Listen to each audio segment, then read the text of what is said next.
సహోదరి సహోదరులారా, మీకు శుభవార్త. 2025 సంవత్సరంలో మొత్తం 365 అంశాలను మీతో పంచుకోబోతున్నాము. జనవరి 1వ తేదీ నుండి ప్రతిరోజు ఒక అంశము మరియు దానికి సంబంధించిన వాక్యమును పంచుకుంటాము. దయచేసి ఆ వాక్యములను వినండి, ధ్యానించండి మరియు ఆశీర్వదించబడండి. దయచేసి సబ్స్క్రైబ్ చేయండి మరియు మీ స్నేహితులతో పంచుకోండి. ధన్యవాదాలు.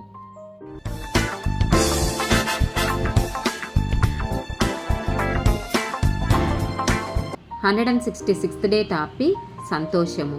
కీర్తనల గ్రంథము 100వ అధ్యాయము 1-2 వచనాలు.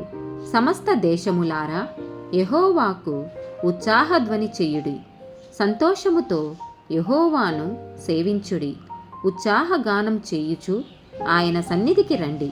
సామెతల గ్రంథము 15వ అధ్యాయము 13వ వచనము. సంతోష హృదయము ముఖమునకు తేటనిచ్చును, మనోదుఃఖము వలన ఆత్మ నలిగిపోవును. సామెతల గ్రంథము 17వ అధ్యాయము 22వ వచనము. సంతోషము గల మనస్సు ఆరోగ్య కారణము, నలిగిన మనస్సు ఎముకలను ఎండిపోజేయును. లూకాసు వార్త 6వ అధ్యాయము 22-23 వచనాలు. మనుష్య కుమారుని నిమిత్తము మనుషులు మిమ్మును ద్వేషించి వెలివేసి నిందించి మీ పేరు చెడ్డదని కొట్టివేయునప్పుడు మీరు ధన్యులు.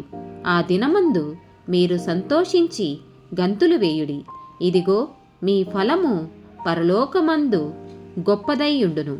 వారి పితరులు ప్రవక్తలకు అదే విధముగా చేసిరి. యోహాను సువార్త 15వ అధ్యాయము 10-11 వచనాలు.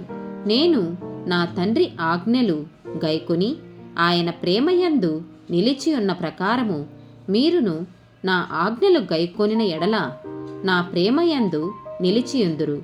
మీ యందు నా సంతోషము ఉండవలెననియు మీ సంతోషము పరిపూర్ణము కావలెననియు ఈ సంగతులు మీతో చెప్పుచున్నాను. యోహాను సువార్త 16వ అధ్యాయము 22-33 వచనాలు. అటువలే మీరును ఇప్పుడు దుఃఖపడుచున్నారు గాని మిమ్మును మరలా చూచెదను, అప్పుడు మీ హృదయము సంతోషించును. మీ సంతోషమును ఎవడును మీ యొద్ద నుండి తీసివేయడు. నా యందు మీకు సమాధానం కలుగునట్లు ఈ మాటలు మీతో చెప్పుచున్నాను. లోకములో మీకు శ్రమ కలుగును, అయినను ధైర్యం తెచ్చుకొనుడి, నేను లోకమును జయించి ఉన్నానెను. యాకోబు రాసిన పత్రిక 5వ అధ్యాయము 13వ వచనము. మీలో ఎవనికైనను శ్రమ సంభవించెనా అతడు ప్రార్థన చెయ్యవలెను. ఎవనికైనను సంతోషం కలిగినా అతడు కీర్తనలు పాడవలెను. ఆమేన్.